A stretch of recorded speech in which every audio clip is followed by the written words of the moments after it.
Bonjour à tous, j'espère que ça va. Aujourd'hui je vais vous montrer comment faire un escargot traditionnel japonais. On prend un carré, vous verrez que ce papier-ci c'est du papier vitrail qui est plus fin et qui a un rendu glacé et un petit peu translucide, un papier avec lequel on fait des photophores. Je plie les diagonales. Ce modèle, c'est un des deux premiers modèles que j'ai appris d'origami pur. Le premier étant la fraise et donc celui-ci l'escargot. Il demande un petit peu de mise en forme, mais des opérations très répétitives. Là, on plie les médianes.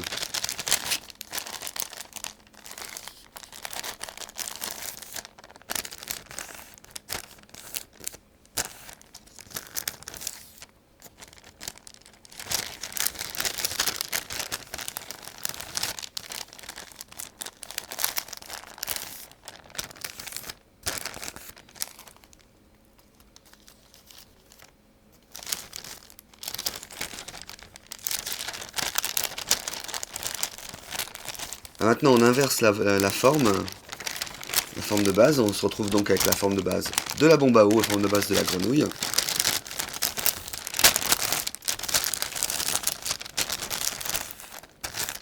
Notez bien que le centre du carré, notez bien, est ici.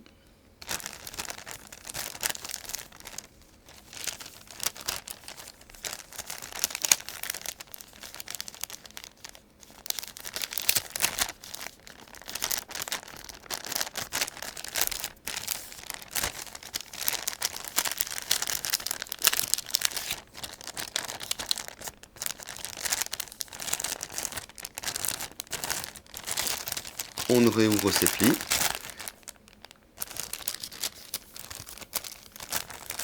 On peut le faire pour les deux épaisseurs pour la deuxième partie. Notez bien donc toujours que le centre du carré ici est en haut.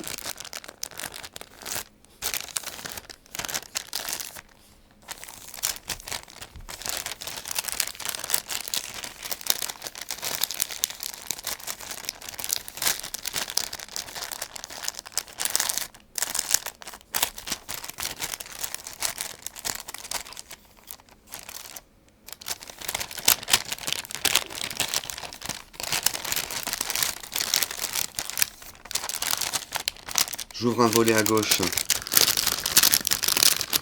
j'inverse quelques plis et donc j'écrase ce petit cône de glace, comme pour le modèle de la fraise. Je referme ce pli.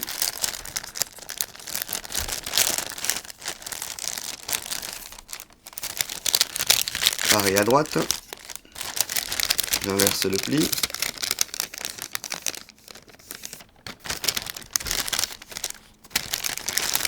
Inverser le pli suivant. C'est un petit peu plus difficile avec du papier vitrail. Et je le fais comme ça aussi parce que je vous le plie en l'air, ce qui est moins facile. Bon, je le retourne. Ensuite, ces parties-là, je les inverse aussi.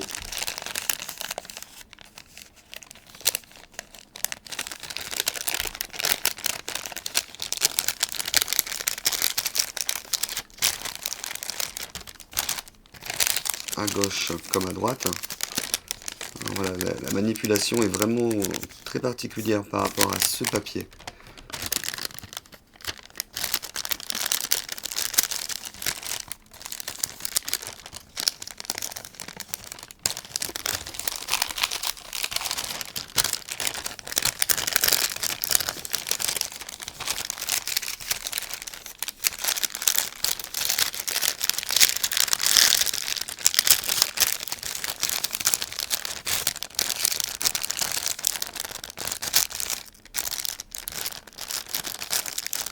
Voilà un pli pétale en l'air avec du papier vitrail.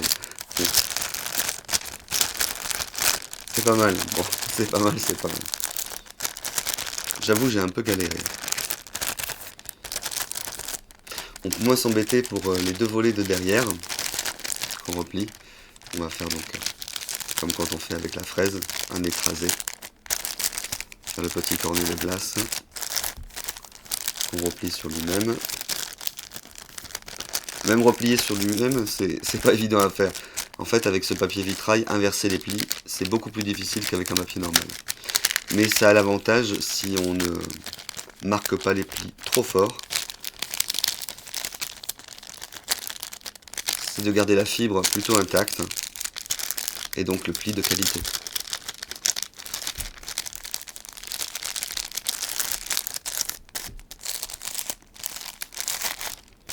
Voilà.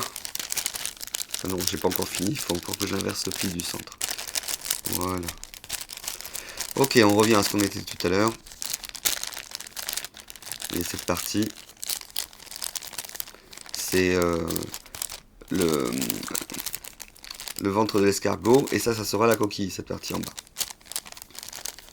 Donc, on va commencer à travailler sur une de ces parties-là. Vous avez vu comme la fraise, on a écrasé, donc on va devoir fermer cette partie ici, pas ici puisqu'il n'y en a pas, ici, ici, pas ici non plus, et ici. Alors ce qui est bien, c'est que les plis sont déjà marqués, on a déjà un repère. On commence à plier la bissectrice de cet angle-là.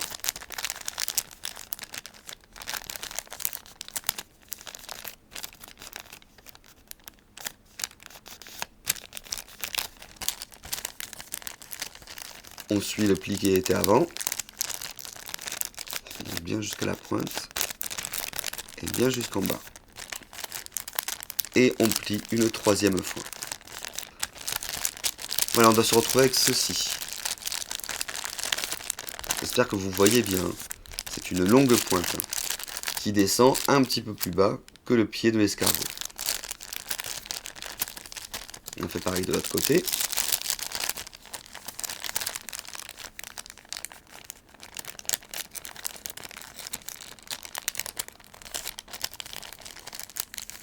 Un, deux.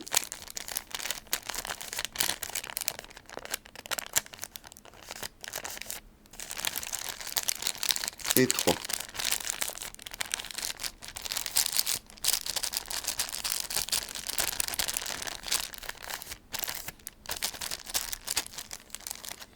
Il reste maintenant ces côtés-ci et ceux-là à faire. Alors j'ai pas le pli de tout à l'heure, mais bon, à la rigueur je le fais. Juste histoire de le marquer. Allez, on fait le premier.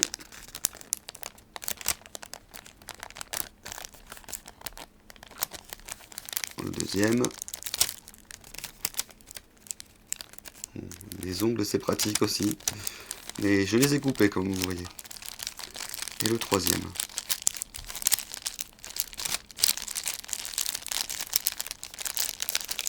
On va quand même céder un petit peu de ce qu'il y a derrière. Histoire d'être quand même assez symétrique. Voilà, c'est un petit peu mieux. Donc celui sur le côté. À la rigueur, peut-être plier ma moitié un petit peu décalée. Je viens de la décaler d'un millimètre. Je sais pas si vous avez vu.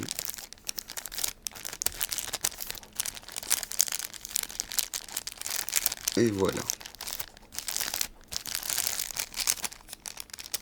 Il me reste maintenant les deux autres. Donc c'est bien de les poser l'un contre l'autre. Toujours comme pour la fraise, pour bien faire le blocage et la fermeture donc de la partie gonflable. La bissectrice. Allez, premier pli. Deuxième pli qui se fait tout seul. Et le troisième.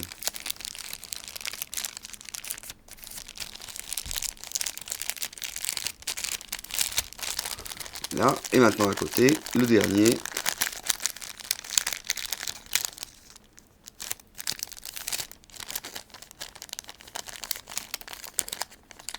La bissectrice, le premier pli, le deuxième pli de la bissectrice et le troisième.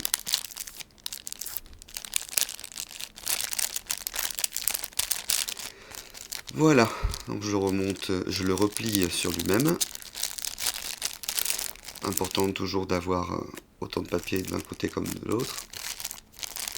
On le retourne. Vous voyez, ceci, donc c'est le ventre de l'escargot.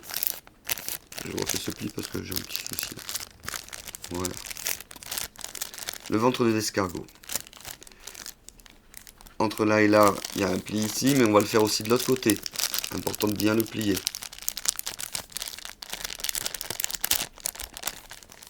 Donc vous allez voir qu'on va pouvoir souffler par ici. Si on ne le voit pas là, je vous le montre. Avant de souffler, on va quand même préparer les cornes. Alors moi je les ouvre par l'extérieur. Je les replie vers l'intérieur en pli donc de bec de canard. Ou oreille de lapin, une bec de canard. Pareil ici, je les plie par l'extérieur, pardon.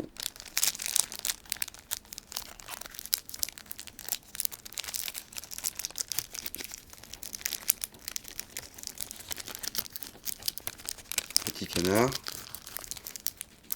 Pas évident hein, quand on n'est pas gaucher.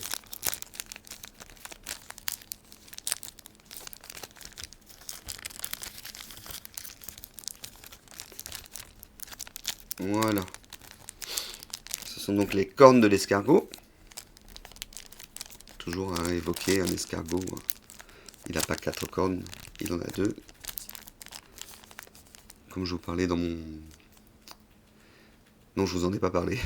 Pour moi, c'est important que la bestiole, en fait, comme en origami traditionnel, ne soit pas exactement représentant au moindre détail près, mais évoque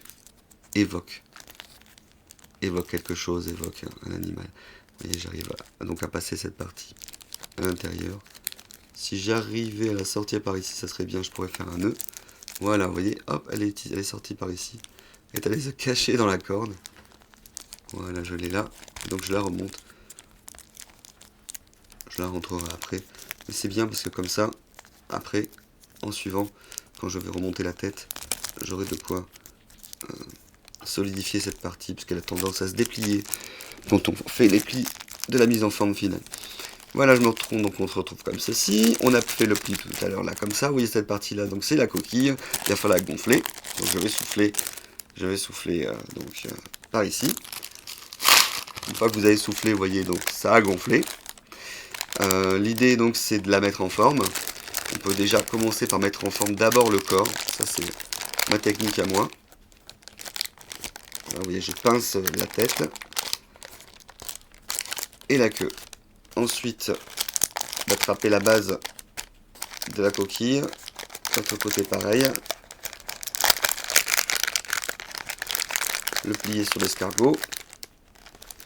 Et maintenir comme ça, avec le pouce vert. Ensuite, on forme la coquille avec les doigts.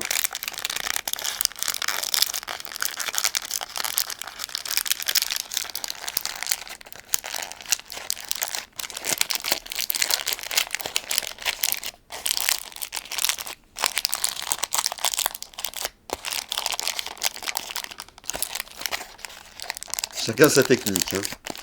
Je trouve que c'est un meilleur rendu avec le papier vitrail. Voilà. Donc je retourne de l'autre côté. Pareil, vous voyez, je pince bien à l'avant de la tête avec la base de la coquille d'escargot. Et ensuite, je fais la mise en forme. En pinçant et en faisant rouler le papier. Pour moi, c'est important donc, de tenir la tête et la coquille à l'avant. Sinon, on n'a pas vraiment, on va dire, une forme d'escargot, hein, parce que la coquille d'escargot est quand même dans un certain sens. Voilà.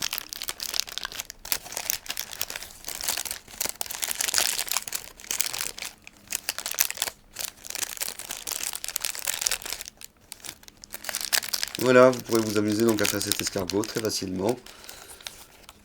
Hop là, viens ici, bon. C'est vraiment un modèle, le modèle classique japonais. Un seul carré, pas coupé. Sympa à poser sur une feuille verte, découpée façon feuille de laitue, ça fonctionne bien. Là je vous les fais en orange, en papier vitrail jaune, ils sont très sympas aussi. Je pense que ça pourrait le faire aussi en bleu ciel, ce genre de bestiole. Voilà. Voilà donc Un modèle classique, une forme de base donc classique qui se gonfle, un petit peu de mise en forme. Et vous avez donc une belle bestiole en suivant. Hein. Voilà. Allez, bon courage. Amusez-vous bien avec cet escargot classique. Il m'a donné vraiment beaucoup de plaisir à apprendre à faire. J'ai mis quand même à peu près 2 semaines avant d'y arriver à en faire un normal avec une méthode sur un livre. Voilà. À bientôt.